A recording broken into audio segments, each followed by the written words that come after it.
Welcome back. Now I'm joined by Brittany Lauffer, Kelsie Metzgar, and Phil Navatsyk.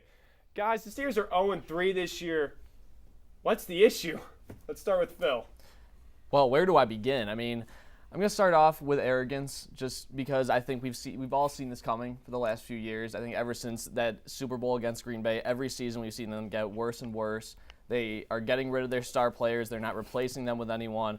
But the biggest thing for me this year is their rushing attack. They have no run game. Their offensive line can't stop anybody. I could get through that offensive line. If you can't establish the run, then you're forcing Big Ben to go back there running for his life the entire time, trying to throw the ball downfield. All right, Phil, Kelsie, what are you bringing to the table this week?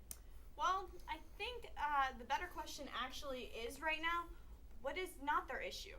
I mean, they have so many problems. I don't really think you can be wrong right now. But my biggest issue is the offensive line. You know, you take a look at it, you have DeCastro, who's basically a first-year player. You have Adams, who's struggling. Pouncey's out already. Ramon Foster and Marcus Gilbert, who's definitely been a letdown so far. So with a weak offensive line, you make it difficult for Ben Roethlisberger. He's throwing off that flag leg, and we have seen nonstop turnovers this season, guys, and it's only week 3. A long season ahead, but that offensive line is causing more turnovers, and the defense isn't causing any on their side. Brittany. I'm actually going for a few different points, I guess, because they got some of the mainer ones.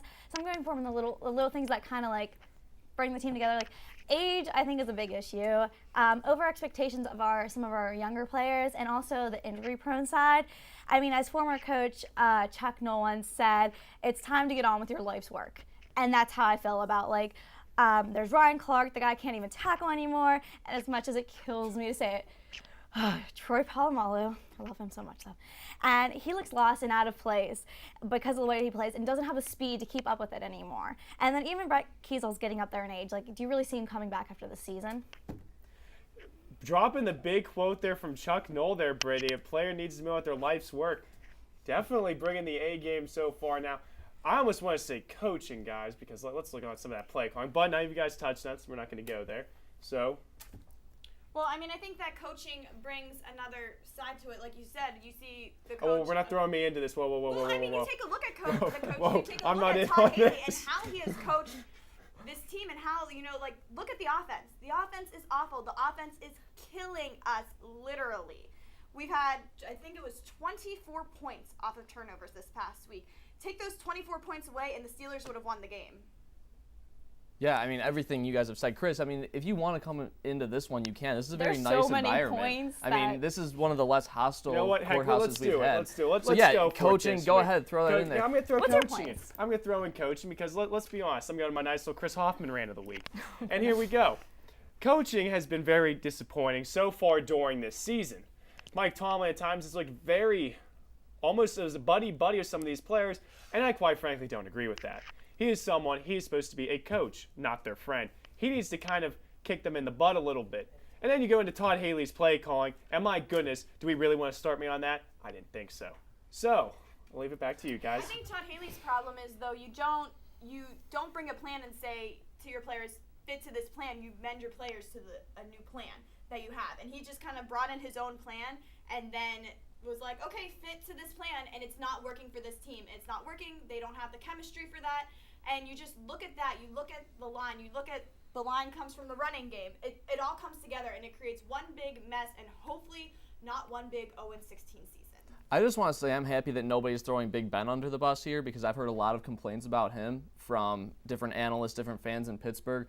The guy literally has 1 second before the D line is all over his back.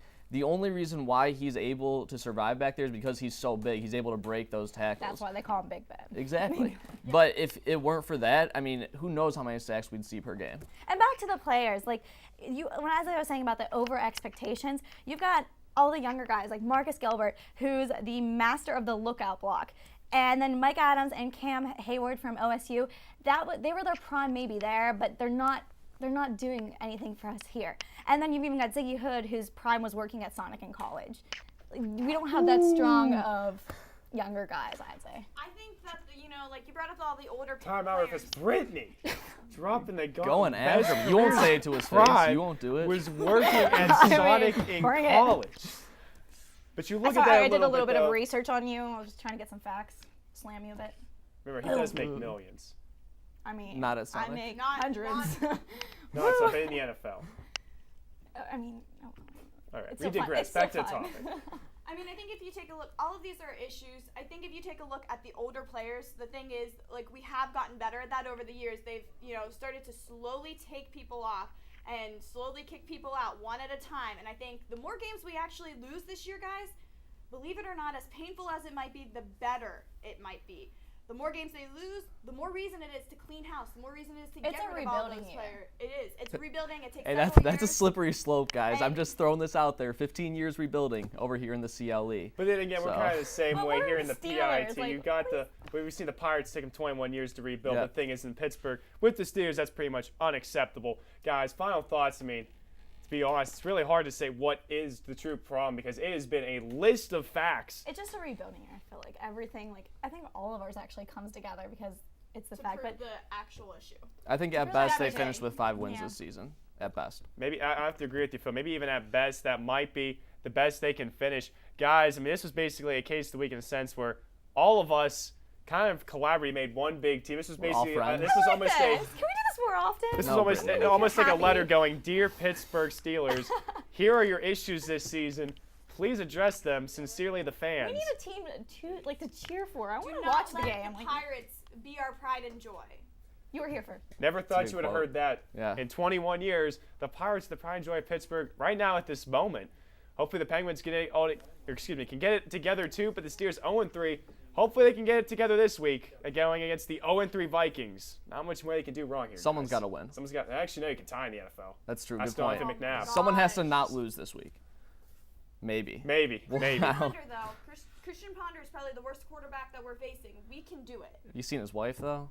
All right, whatever. Okay, We're getting that's off where we're topic. gonna cut it. Getting off topic. That's all for this week. See you next week at the same Pioneer time, same Pioneer channel, same Pioneer sideline.